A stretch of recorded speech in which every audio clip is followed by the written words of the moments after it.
السلام علیکم، میں ہوں فیصل محمد اور آپ دیکھ رہے ہیں ہمارا YouTube channel views of Faisal Muhammad. کل کے ویلاگ میں نے آپ کو ایک بات بتائی تھی کہ شہباز شریف کا اور نواز شریف کا جو آرمی چیف کے حوالے سے ان کا ایک طے پایا تھا معاملہ، اس پہ وہ اپنے طور پہ انہوں نے کچھ نام سیٹ کر لیے تھے، اور اس کے بعد جس طریقے سے انہوں نے ایک جرنل کا نام میں بتا دیتا ہوں، لوگ کہتے ہیں چلو اب تو خیر سبھی لے رہے ہیں، عاصم منیر کے حوالے سے جس طریقے سے انہوں نے پاکستان مسلم لیگ نے اس کو ایک سیاسی طور پر جس طرح انہوں نے اس کو یہ ظاہر کیا کہ ہم ان کو لے کر آ رہے ہیں، اس کے اوپر میں نے آپ کو کل بتا دیا تھا کہ ان کو اداروں کی طرف سے انتہائی سخت ناراضگی کا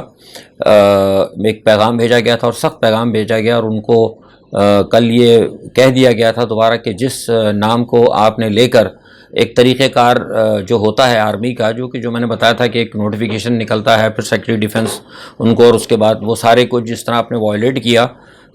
اور آپ نے اس تمام پروسیجر کو جو پولیٹیسائز کر دیا ہے، تو اس کی وجہ سے ان کو بہت سخت میسیج دیا اور یہ کہا گیا کہ آپ یہ چٹھی جو ہے نا آپ اپنے پاس ہی رکھیں۔ تو یہ جو ہے مجھے اب لگتا ہے کہ جو وہ پی ڈی ایم کا جو اجلاس ایک ہونا تھا، جو کہ نواز شریف صاحب نے کہا تھا کہ بھئی آپ وہاں جائیں، وہ جا کر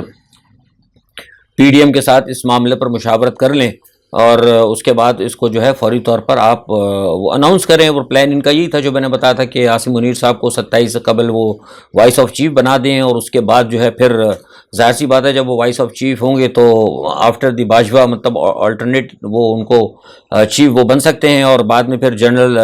جو رہ جاتے ہیں ساحر شمشاد اور جنرل اظہر غالباً شاید ان کو پھر جس طرح سے ایڈجسٹ کرنا ہو وہ کر لیا جائے۔ لیکن یہ ساری جو ہے نا معاملہ جو ٹپنی ان کی نا الجھ گئی، وہ اس لیے الجھ گئی کہ جس طریقے سے انہوں نے جو پولیٹیکل گیم کھیلا ہے اس کی وجہ سے کل میں نے آپ کو بتا دی تھی بات کہ جو ہے وہ سخت بگڑ گئے ہیں ادارے ان کے ساتھ، اور بڑے مطلب وہ بالکل اس وقت حقیقت میں وہ ان سے بالکل ٹوٹل کنارہ وہ کر چکے ہیں۔ تو اس وجہ سے جو ہے ایک یہ وجہ بنی جس کی وجہ سے شاید غالباً مجھے لگتا ہے کہ شہباز شریف صاحب جو یہ میرا خیال ہے، مطلب یہ میرا خیال ہے، وہ نہیں کہہ رہا کہ مطلب وہ جھوٹ کہہ رہے ہیں، کہ ہو سکتا ہے کہ شاید وہ بیمار پڑ گئے ہوں، کیونکہ اس وقت ایسے موسم میں ان کا ذرا فوری طور پر خاموش ہونا جو ہے میں سمجھتا ہوں بہت بہتر تھا۔ اور ایسی صورتحال کے اندر خاموشی کے لیے سب سے بہترین طریقہ کار یہ ہے کہ انسان جو ہے کورونا جو ہے وہ اپنے آپ کو لگا لے، کیونکہ وہاں تو آپ نے دیکھا کہ وہ ابھی تو کل تو آئے ہیں، گزشتہ چند گھنٹے قبل وہ نواز شریف کو سے مطلب لپٹ چپٹ کے اور سب سے وہاں ہاتھ پھیر کے اور سلام دعا کر کے، تو وہاں تو کسی کو نہیں ہوا ابھی تک کورونا، ان کو کیسے ہو گیا؟ یا تو پھر یہ ہو سکتا ہے کہ جہاز کے اندر کوئی ان سے لپٹ رہا ہوگا، بہرحال یہ فیصلہ کرنا آپ کا کام ہے۔ تو یہ مجھے لگتا ہے کہ یہ کچھ معاملہ کچھ اس قسم کا ہے، بہرحال خیر تو یہ تو خیر ایک میں جسٹ ان لائٹر موڈ میں نے کہہ دیا تھا۔ اچھا، اب ایک جو صورتحال ہے یہ ہے کہ یہ بات تو خیر کنفرم ہے، بہت سے لوگ آج بھی کہہ رہے تھے کہ وہ باجوہ صاحب اس تمام صورتحال کو دیکھ کے رک جائیں گے، مجھے نہیں لگتا، میرے پاس جو خبر ہے اپنی وہ یہ کہ وہ نہیں رکیں گے۔ ہاں البتہ یہ ہے کہ 14-15 دن کے لیے معاملہ ہو سکتا ہے مزید یہ اب لٹک جائے، اور اب فیصلہ جو ہے وہ آرمی چیف کا جو ہے اب ہو سکتا ہے وہ اپنا آرمی طریقہ کار سے ہی کرے گی، گو کہ پھر وہ جو پریویلیج ہے پرائم منسٹر کا ان کو کہا جائے گا کہ بھائی اس میں سے آپ لیں، یا یہ بھی ہو سکتا ہے جیسے میں نے کہا کہ زیادہ اگر کام اگر خراب ہو گیا ان 14-15 دنوں کے اندر مزید، تو ہو سکتا ہے کہ پھر وہ کوئی ایسا ہی آپ کو کوئی اچانک ہی کوئی ایسا وہ کہتے ہیں نا کہ نہ تیرا نہ میرا، پھر وہ کسی اور کا ہی کوئی نئی نام آ جائے۔ تو یہ سب آپ یوں سمجھیں کہ اس کو آپ ذرا بھی رکھیں، لیکن یہ کہ 12-14 دن ابھی اس حوالے سے اہم ہے۔ لیکن ایک بات میں بتا دوں کہ یہ جو جنرل عاصم منیر کے حوالے سے جو بات کی گئی تھی، اس کے اوپر زرداری صاحب پہلے میں نے بتایا تھا کہ زرداری صاحب جنرل عامر کے حوالے سے بہت ان کا وہ تھا، لیکن ان کے درمیان کو بات چیت ہو گئی تھی اور انہیں شیشے میں اتار لیا تھا نواز شریف کو، نواز شریف نے اپنا زرداری صاحب کو کہ ٹھیک ہے جی وہ جو آپ کے معاملات ہیں وہ ہم کریں گے، جو کہ مجھے نہیں پتا ہے کہ وہ کیا معاملات تھے، لیکن بہرحال وہ شیشے میں انہوں نے اتار لیا تھا، تو وہ فی الحال وہ راضی ہو گئے تھے، ورنہ پہلے اب نہیں تھا۔ لیکن اب یہ جو نئی جو کہانی جو پھنسا ہے نا، جا کے جو سینگ پھنسے ہیں، اس کو میں سینگ پھنسنے کہتا ہوں، جب یہ جو سینگ پھنس گئے تو اب ہو سکتا ہے اس کے اندر زرداری صاحب کو اپنا پیچھے سے چپکے سے کاٹ کھیلیں اور اداروں کو کہیں گے یار دیکھیں اب ٹھیک ہے جی وہ اگر نہیں آتا تو ٹھیک ہے، ہم تو آپ کے کہنے کے اوپر راضی ہو گئے تھے، ہم نے میاں صاحب کو اوکے کر دیا تھا جیسے کہ میاں صاحب کہیں، لیکن اب وہ تو میاں صاحب نے تو سارا کام ہی خراب کر دیا، آپ کو بھی خراب کر دیا، ہمیں بھی خراب کر دیا، تو کیوں نہ بھئی آپ میری پسند کا بندہ لے آئیں، اس کی بھی آپ پاسبلٹیز رکھیں۔ تو بہرحال یہ ایک جو ہے ایک صورتحال چل رہی ہے۔ اچھا، دوسرا ایک جو ہے مزیدار بات وہ یہ ہے کہ اچھی بات ان تمام پریشانیوں میں سمجھتا ہوں کہ اچھی چیز ہے وہ یہ ہے کہ پاکستان کی انٹرنیشنل مارکیٹ کے اندر جو کروز میزائل جو ٹیکنالوجی ہوتی ہے اس کے اندر جناب ایک اہمیت بڑھ گئی ہے، اور پاکستان کے جو میزائل ہیں ان کو مجھے کل بتایا گیا ہے کہ جو نمائش ہوئی ہے آئیڈیاز 2022 اس کے اندر وہ میزائل رکھے گئے ہیں، اور مجھے کسی نے بتایا ہے کہ وہ جو میزائل کی جو کوالٹی ہے وہ بڑی اچھی ہے، مطلب غیر ملکی بات کروں دفاعی مبصر کی، تو وہ یہ سمجھتے ہیں کہ یہ پاکستان کے لیے بڑی اچھی خبر ہے کہ پاکستان بین الاقوامی مارکیٹ کے اندر جو اس وقت میزائل ٹیکنالوجی ہے اس کے اندر ایک اچھی اور بہترین کوالٹی کا میزائل جو ہے وہ فروخت کرنے کے لیے آ رہا ہے۔ یہ بڑی اچھی بات ہے کیونکہ انڈیا بہت آگے جا رہا ہے۔ انڈیا دیکھیے میزائل بھی بنا رہا ہے، ڈرون بھی بنا رہا ہے، ایون وہ خلا میں جانے کی بھی چیزیں بنا رہا ہے، اور وہ جو کیریئر ہوتے ہیں وہ بھی بنا رہا ہے، تو I think it's very good sign. تو بہرحال ہم دعا کرتے ہیں کہ اللہ تعالیٰ پاکستان کے لیے کچھ ایسا آئے کہ ہم بھی بڑے ان ملکوں کے اندر شمار ہوں کہ ہمارا بھی اسلحہ اور اچھی کوالٹی کا باہر فروخت ہو، اور ہمیں کچھ مزید زر مبادلہ کمانے کا موقع ملے، اور ہماری فوج کا اس حوالے سے فوج کو میں مطلب کریڈٹ دوں گا کہ بہرحال ہماری فوج کا ایک بہت اچھا کارنامہ ہے۔ اچھا، ایک تو یہ چیز ہے۔ اچھا، دوسرا ایک چیز اور اس میں یہ ہے کہ بلاول صاحب نے کیا تھا نمائش، ایک بلاول صاحب کا جب ذکر آئے گا تو ایک بات میں بڑی اہم خبر آپ کو دے رہا ہوں، سفارتی ذرائع سے ہے، اور وہ بڑی مطلب ابھی آپ کو یہ شاید خبر کہیں نہ ملے، لیکن جو سفارتی ذرائع سے جو ہمیں پتہ لگ رہی وہ بات یہ ہے کہ بہت لوگ بڑے خوش ہو رہے ہیں کہ جناب اس وقت وہ بلاول صاحب نے ایک بڑا تیر مار دیا ہے۔ بلاول صاحب نے خود سینہ ٹھوک کر کہا کہ وہ پاکستان کو ہائی رسک کی فہرست سے نکال دیا گیا ہے، اور برطانیہ نے نکال دیا ہے، اور وہ کہتے ہیں کہ یہ ہمارا کارنامہ ہے۔ پتہ نہیں کس کا کارنامہ ہے، لڑے فوج نام بادشاہ کا، یہ تو کسی اور کے لیے تحفہ تھا نریندر مودی کی طرف سے۔ وہ آپ کو پتہ ہے اس وقت مودی صاحب کی حکومت ہے، مطلب دوست حکومت ہے اس وقت مسلم لیگ نواز کی، اور یعنی پاکستان مسلم لیگ نواز اور جو وہاں پر ہے اپنا بی جے پی، ان کی تو محبت سے کسی کو، یا ان کی جو مازدقہ جو ان کی پینگیں ہیں اس سے تو شاید ہی کسی کو انکار ہو۔ اس میں بہت سارے میرے وہ بیانات بھی ہیں اور ویلاگس وغیرہ بھی ہیں۔ وہ ویلاگ تو خیر نہیں ہے، اس وقت ٹاک شوز ہوا کرتے تھے، اس میں میں نے بڑے ثبوت بھی دیے، خیر علیحدہ چیپٹر ہے وہ ایک، لیکن یہ معاملہ جو ہے اسی پس منظر میں ہوا۔ پیپلز پارٹی نے اس کو بہرحال کیش کرانے کی کوشش کی ہے، لیکن لوگ خوش نہ ہوں، یہ ایسے ہی نہیں پاکستان کو کر دیا، اس کے پیچھے کچھ لو اور کچھ دو۔ اب میری خبر کو ذرا میں مختصراً بتاؤں گا، اس کے پیچھے کچھ لو اور کچھ دو ہے۔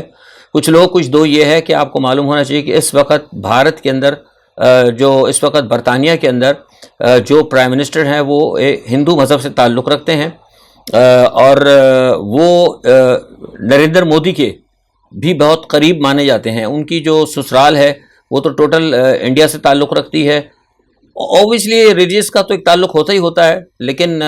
ویسے بھی اپنے کچھ تعلقات ہوتے ہیں، اور نریندر مودی سے ان کے بڑے قریبی تعلقات ہیں ان کی سسرال کے، اور تمام، اور ویسے بھی نظریاتی اور سیاسی طور پر اسٹریٹجیکل پوائنٹ آف ویو سے جو برطانیہ کی موجودہ قیادت ہے وہ انڈیا کے بہت زیادہ قریب ہے۔ اور یہ اب طے پایا تھا اس حوالے سے آپس میں کہ جو بھارت جو ہے اب جائے گا دوبارہ سلامتی کونسل کی مستقل نشست لینے کے لیے، تو ان کو یہ کہا گیا تھا کہ اگر آپ سلامتی کونسل کی مستقل نشست کے لیے اگر آپ بھارت کی اگر آپ مخالفت نہ کریں تو ہم آپ کو یہ کر دیں گے کہ آپ کو ہائی رسک کی فہرست سے فوری طور پر نکال دیں گے، جس کی مجھے یہ پتہ لگی ہے کہ پاکستان کی طرف سے بھارت کو یہ کہہ دیا گیا ہے کہ اقوام متحدہ کی سلامتی کونسل کے اندر اگر بھارت جاتا ہے مستقل رکن کی حیثیت سے تو پاکستان اس کی مخالفت نہیں کرے گا۔ اس یقین دہانی کے بعد یہ ہائی رسک سے جو ہے انہوں نے نکال دیا، اور یہ بات مجھے نیو دہلی کے ذرائع نے بتائی ہے کہ یہ، اور یہ آج اس کی کنفرمیشن بھی ہوئی ہے، کیوں آج جو G20 کی جو ایک وہاں اجلاس ہوا تھا اس کے اندر بھی برطانوی وزیر اعظم اور انڈین وزیر اعظم کے درمیان کچھ بات چیت ہوئی ہے اور کچھ معاملات ہوئے ہیں، اور وہاں مودی صاحب نے ان کو بتایا بھی ہے، اور شاید اس حوالے سے اور کچھ معاملات ابھی مجھے اس کی اور تفصیل آئے گی تو میں انشاءاللہ بتاؤں گا۔ لیکن بہرحال یہاں کہنے کا مقصد ہے کہ بہت بڑی خبر تھی، میں نے آپ کو دی ہے کہ اس کو یہ نہ سمجھا جائے کہ وہ پاکستان سے خوش ہو گئے، اور خاص طور پر یہ جو دونوں جماعتیں ہیں، میں اس میں اپنے جو میرا تجربہ ہے پاکستان کی سیاست کا اور اس کے بعد جو بھی بین الاقوامی معاملات کے اندر میرا ایک تجربہ ہے، اور یہ میرا تجربے کی بنیاد پر کہہ رہا ہوں کہ میں کسی بھی صورت کے اندر پاکستان مسلم لیگ نواز یا پاکستان پیپلز پارٹی کو پاکستان کے حوالے سے کبھی بھی کسی بھی صورت کے اندر ان دونوں جماعتوں کو پاکستان کے حق میں نہیں دیکھتا۔ یہ دونوں جماعتیں میرے نزدیک سیکیورٹی رسک ہے، ایون جماعت اسلامی ہے، دوسری چھوٹی موٹی جماعت، میں ایون MQM کو تک نہیں اتنا بڑا سیکیورٹی رسک قرار دیتا، کسی جماعت کو نہیں قرار دیتا، لیکن جتنی بڑی دو بڑی سیاسی جماعتیں ہیں، کیونکہ بہت بڑی سیاسی جماعتیں ہیں اور ان کے جو کانسپریسیز جو ہیں ان کی بہت ڈیپ اور بہت دور دور تک ہے، بڑی دور دور تک انہوں نے مطلب اپنے جال جو ہے نا، مکڑی کا جال آپ نے دیکھا مکڑی کیسے پھیلاتی ہے، تو انہوں نے بڑی دور دور تک جال پھیلائے ہوئے اور بڑے خطرناک قسم کے جال پھیلائے ہوئے ہیں۔ تو یہ ساری صورتحال تھی، میں نے کہا اس موقع پر میں آپ کو بتا دوں کہ یہ میرا بہرحال یہ خیال تھا ان دونوں جماعتوں کے بارے میں۔ اچھا، اب دوسرا یہ ہے کہ اسی تمام پس منظر میں نواز شریف صاحب کوشش کر رہے ہیں ایک بار پھر کہ وہ پاکستان آ جائیں، لیکن ان کا پلان یہ تھا، لیکن اب کل جو ان کو شٹ اپ کال ملی ہے شہباز شریف کو، تو وہ شہباز شریف کو جیسے میں نے بتایا کہ اس وقت وہ تھوڑا سا سائڈ پکڑ گئے ہیں اور مشورہ کیا جا رہا ہے پس پردہ کہ کیا نواز شریف صاحب کو اب آنا چاہیے نہیں آنا چاہیے، کیونکہ نواز شریف صاحب پلان بنا رہے تھے آنے کے لیے اور تیاری انہوں نے مکمل کر لی تھی۔ اب یہ بھی سوچا جا رہا ہے کہ نواز شریف صاحب کے جو غیر ملکی آقا ہیں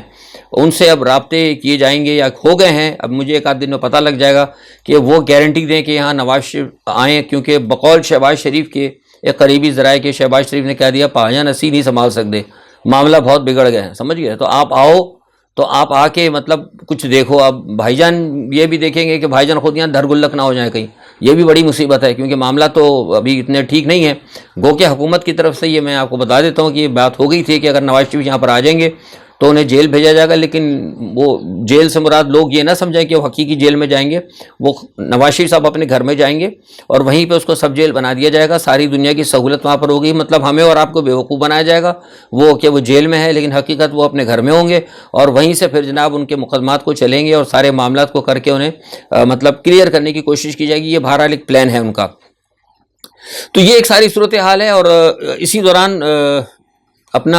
عمران خان کے اوپر جو جے آئی ٹی ہے، آپ کو پتہ لگا کہ اس نے سنا کام کرنے سے انکار کر دیا ہے۔ کچھ لوگ تو یہ کہہ رہے ہیں کہ وہ کہتے ہیں ہمیں تفصیل نہیں ملی اور کچھ، لیکن میں نے جو اپنے طور پر معلومات کی اس سے لگتا یہ ہے کہ وہ ایک تو وہ کہہ رہے ہیں کہ جناب اتنا ٹائم نکل گیا ہے اس میں، اور دوسرا ہے کہ وہاں پہ اب کوئی ثبوت بھی نہیں ہے، اور یہ وہ مطلب ان کی طرف سے کہا جا رہا ہے۔ لیکن میرے اپنا تجزیہ، یہ خبر نہیں، میرا اپنا تجزیہ ہے کہ وہ اس لیے بھی بھاگ رہے ہیں کہ سامنے جن لوگوں نے پہ عمران خان الزام دے رہے ہیں وہ اس میں پرائم منسٹر صاحب ہیں، وزیر داخلہ صاحب ہیں، اور آپ نے کچھ ہمارے ادارے کی بھی اہم شخصیت ہیں، تو کون سی پھر جے آئی ٹی ہوگی جو ان بڑے لوگوں کے سامنے اور ان کی حکومت کے سامنے اور ان کے معاملات کو دیکھتے ہوئے تحقیقات کرے؟ تو مجھے لگتا ہے کہ شاید یہ ایک مین وجہ ہوگی کہ وہ یہاں سے بھاگ رہے ہیں۔ بہرحال اب یہ ایک ساری صورتحال ہے، اور اب دیکھتے ہیں کیا ہوتا ہے، معاملہ جو ہے کس طرف جاتے ہیں۔ عمران خان صاحب اپنے طور پر جو ہے وہ بڑی تیزی سے چل رہے ہیں، ان کی جو اپنی سارے معاملات ہیں وہ چل رہے ہیں، اور ان کی کوشش یہ ہے کہ وہاں پر پہنچیں اور پہنچ کے اپنے تمام معاملات کو جس طرح جو ان کا ایک مطالبہ ہے وہ کریں۔ تو اب ایک چیز یہ دیکھنی ہے آپ نے کہ کیا جو عمران خان کی موومنٹ چل رہی ہے یہ تو میں نے آپ کو سارا ایک صورتحال آپ کو بتا دی نا، سارے صورتحال کے مسلم لیگ نواز کیا کر رہی ہے اور کیا پلان تھا اور کیا آرمی چیف کے حوالے سے، لیکن اب ایک دوسرا جو ہے خبروں کا وہ رخ یہ ہے کہ عمران خان صاحب کا جو قافلہ چل رہا ہے، جو عمران خان صاحب کنٹینیوز جو اپنا ایک دباؤ انہوں نے برقرار رکھا ہے، کیا اس کا کچھ اثر ہو رہا ہے ابھی تک؟ یہ ایک اہم سوال ہے، اس کے لیے میں آپ کو بتاتا ہوں۔ اور وہ خبر بھی میرے پاس یہ ہے کہ یہ عمران خان کی جو سچویشن چل رہی ہے، جو سلسلہ چل رہا ہے اور مستقل لوگ اس میں بڑھتے جا رہے ہیں، لیکن اس کے باوجود جیسے کہ میں نے کہا تھا کہ عمران خان صاحب نواز شریف نے کہہ دیا کہ ہم اس کے اوپر نہیں جائیں گے الیکشن کے اوپر، اور الیکشن پہ نہ جانے میں فی الحال جو ہے پوری پی ڈی ایم اس میں کوئی بھی آدمی ایسا نہیں کہ جو اس سے اختلاف رکھتا ہو، الیکشن نہ کرانے پر پوری پی ڈی ایم جو ہے نا فی الحال آج کی تاریخ تک متفق ہے کہ ہمیں الیکشن نہیں کرانا فوری طور پر، کیونکہ ان کو وہ آپ کو پتہ ہے اگر الیکشن ہو جائیں گے، مجھے کہنے کی ضرورت نہیں ہے کہ اس وقت کون ون کرے گا، ظاہر عمران خان ون کرے گا۔ تو اب ایک چیز جو کل یا آج کل نہیں، آج صبح مطلب اس وقت شام ہو رہی ہے جب میں آپ سے بات کر رہا ہوں، آج صبح جو ایک چیز طے پائی ہے وہ یہ ہے کہ عمران خان کو بھی چلنے دیا جائے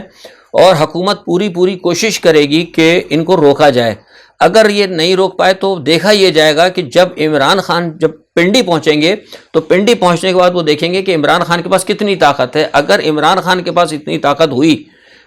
کہ وہ معاملات گڑبڑ کر سکیں اور ساری جگہ قبضہ کر لیں، مطلب جسے کہتے ہیں نا کہ حالات باہر ہو جائیں، مطلب حکومت کے اگر ہاتھ پیر پھولنے لگیں، تو تب یہ جا کر فوری الیکشن کا اعلان کر دیں گے، ورنہ اس وقت تک یہ تاریخ نہیں دینا چاہتے، یہ آخری وقت تک چیک کرنا چاہتے ہیں۔ آپ سمجھ گئے میری بات؟ ہوتا ہے نا کہ انسان کہتے ہیں ٹھہر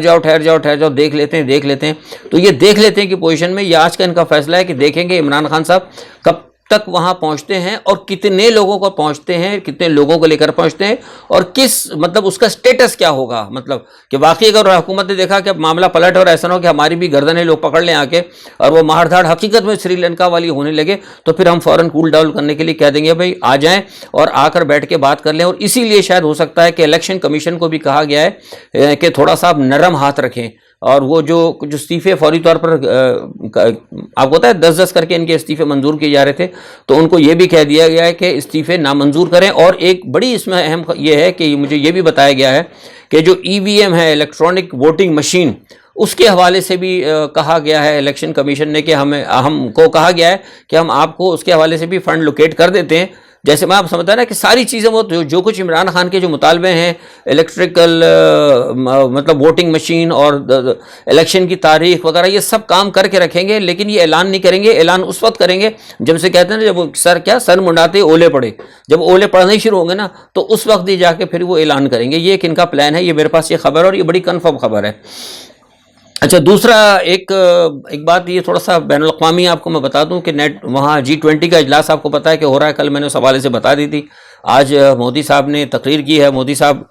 کو کل میں نے آپ کو بتا دیا تھا کہ ان کا کیا پلان تھا. بہرحال یہ کہ وہ ایک کوئی بڑا ایسا اعلامیہ جسے کہتے ہیں نا کہ سخت اعلامیہ روس کے خلاف یہ پاس کرنے میں ناکام رہے ہیں. زیلنسکی نے میں وہاں کہا تو ہے, شروع میں تو زیلنسکی کا بڑا بیان آیا تھا کہ جناب وہ بڑی سخت مذمت کرنی چاہیے, لیکن وہاں جا کے سب ٹھنڈے پڑ گئے. اور آج ملاقات ان کی بھی ہوئی ہے صدر جی کی اور ان کی جو ہے اپنا بائیڈن صاحب کی. اور اس میں جو ایک چیز میں نے کل بتایا تھا آپ کو, لیکن ایک بات اور سامنے آئی ہے. ظاہر ہی بات ہے, آستے سے خبر ملتی ہے کہ سائیڈ لائن پر ان کو یہ بتا دیا ہے بائیڈن صاحب کو کہ تائیوان جو ہے نا, وہ چائنا نے کہا ہے کہ ہماری جو ہے ایک ریڈ لائن ہے, آپ اس کو کراس نہ کریں. باقی اس حوالے سے امریکہ جو کچھ بھی کرتا رہے, ہمیں اس کی پرواہ نہیں. یعنی دوسرے الفاظ میں وہی بات آ جاتی ہے نا, ہمیشہ کہتا ہوں کہ بڑی طاقت ہمیشہ اپنے فائدے کو دیکھتی ہیں. مطلب جائے چیز کو تم مارتے کرو, پھرتے کوٹو, ہمیں کوئی پرواہ نہیں, لیکن جو ہمارا ہے نا, ہمارا کیک تم نہ کھاؤ, باقی دوسرے کا کھانا کھا جاؤ. تو یہ بھی بہرحال ایک اچھی بات تو نہیں ہے, لیکن بہرحال ٹھیک ہے, وہ اپنے مفاد کی بات کر رہے ہیں. اور اچھا, اس میں ایک اور جو خبر ہے وہ یہ ہے کہ یونائٹڈ نیشن کے اندر میں نے آج اخبار میں دیا بھی ہے, اب شاید دیکھا ہوگا آپ نے, انٹرنیشنل اخبارات میں چھپی ہوئی ہے اور ٹویٹ بھی میں نے کیا ہے کہ اقوام متحدہ نے ایک بڑی قرارداد پاس کی, اور قرارداد یہ پاس کی, انہوں نے کہا کہ روس کو جو ہے مطلب جو وہاں نقصانات ہوئے ہیں اس کے اندر یوکرائن میں, اس کا ان سے معاوضہ لیا جائے. بھائی یہ بڑی غلط بات ہے, کیوں آپ نے کیا ہے؟ میں نے تو اس پر کہا بھی ہے اور میں اپنی کوشش بھی کروں گا, جو جس ادارے کے ساتھ ہم منسلک ہیں ان کی طرف سے ہم بہرحال کوشش کریں کہ ایک تو غلط چیز ہے, یہ کیوں کیا گیا آپ نے. امریکہ نے وہاں جا کے, برطانیہ نے جا کے ادھر بیڑا غرق کر دیا, عراق کے اوپر جھوٹا الزام لگا کے کہ ان کے پاس کیمیکل ہتھیار ہیں, ان کو تو آپ نے کچھ نہیں دلایا. دوسرا, امریکہ نے ویتنام کے اندر, یوگوسلاویہ میں جن تمام ملکوں کو تباہ کیا ہے, کیا وہاں آپ نے کسی کے لیے کوئی, وہاں تو یونائٹڈ نیشن نے پوچھا بھی نہیں. بھائی پوچھ ہی لیتے امریکہ بہادر سے, انکل سام سے کہ یار آپ نے کیا ہے اس میں, کیا بڑا غرق کیا آپ, یہاں سے کیا نکلا, ان سے تو پوچھا کچھ نہیں. اور روس سے کہہ دیا کہ جناب ان کا معاوضہ پتہ کریں. تو یہ میں سمجھتا ہوں کہ متعصبانہ اقدام ہے, یہ نہیں کرنا چاہیے اس طرح. یہ جو ہے بڑا نقصان ہوگا. مطلب ایک تو یونائٹڈ نیشن کو تو نقصان ہوگا ہی ہوگا, یونائٹڈ نیشن کی تو خیر حیثیت آپ لوگ خود اب سمجھتے ہیں کہ کیا رہی ہے, آپ کو پتہ ہے مجھ سے زیادہ بہتر آپ لوگ جانتے ہیں, جو لوگ مجھے سنتے ہیں یا جو لوگ ہیں دنیا کے مجھ سے زیادہ شعور رکھتے ہیں, کیا اس کی حیثیت ہے. حیثیت تو غیر جانبدار ختم ہو گئی, لیکن بہرحال ایک چیز غلط ہے. اچھا, اسی کے ساتھ ایک چیز اور یہ ہے کہ میں نے ایک اور چیز پہ اپنے طور پہ ہم کوشش کر رہے ہیں, ہم تو ہماری تو خیر چھوٹی سی کوئی حیثیت نہیں ہمارے کام, just like a mediocre person, جو ہم کر سکتے ہیں وہ کریں. کہ جو ابھی پاکستان کی طرف سے یہ اندرون خانہ کہا جا رہا ہے کہ بھارت کو سیکورٹی کونسل کے اندر جو ہے مستقل نشست کے لیے, میں آپ کو پتہ ہوگا کہ یہ ناچیز جو ہے فقیر ہمیشہ سے کوشش کرتا رہا, اور میری تقریباً کو گزشتہ 20 سالوں سے تقریباً 2 ڈیکیڈ سے یہ کوشش ہے, میں اپنے طور پر کوشش کرتا رہا ہوں کہ جو ہے کسی بھی مسلم دنیا کے جو ممالک ہیں ان کو کسی ایک ملک کو اگر ضرور ملنا چاہیے, کیونکہ بہرحال مسلمانوں کی بھی ایک آبادی ہے ساری دنیا میں, آپ نے دوسرے تمام ملکوں کو دے رکھا ہے, تو مسلمان کسی ایک کنٹری کو لینا چاہیے. ہم یہ نہیں کہتے پاکستان کو لیں, سعودی عرب کو لے لیں, کسی کو چھوٹے سے چھوٹے ملک کو لے لیں, برائے کو لے لیں, آپ سلامتی کونسل کا مستقل رکن بنا لیں, لیکن مسلمانوں کی کہیں نہ کہیں کم از کم ہونا چاہیے مستقل نشست, اور ان کو بھی ایک ویٹو پاور ملنی چاہیے, جیسا کہ یہودیوں کو, نصرانیوں کو, عیسائیوں کو, یہ سارے سب یہ جو ہے, چائنا ہے, رشیا ہے, امریکہ ہے, اور یہ برطانیہ, یہ فرانس, یہ سب کیا ہے, یہ مطلب کہیں نہ کہیں کسی مذہب کی وہ کرتے ہیں نا. تو پھر مسلمان جو آخر 2 ارب سے زیادہ, 2.25 ارب کے قریب مسلمان ہیں, ان کو کیوں نہیں مطلب یہ دی جاتی ہے غیر منصفانہ چیز ہے. تو بہرحال اس پہ ایک ناچیز اور فقیر ہمیشہ سے کوشش کرتا رہا ہے اپنے طور پر, اور کرتے رہیں گے. ہم پھر انشاءاللہ اس پہ آواز اٹھائیں گے, دعا کریں کہ ہمارے اس آواز کو کہیں نہ کہیں کوئی اہمیت مل جائے. آج کے اتنا ہی, اپنا بہت خیال رکھیے گا. اللہ حافظ.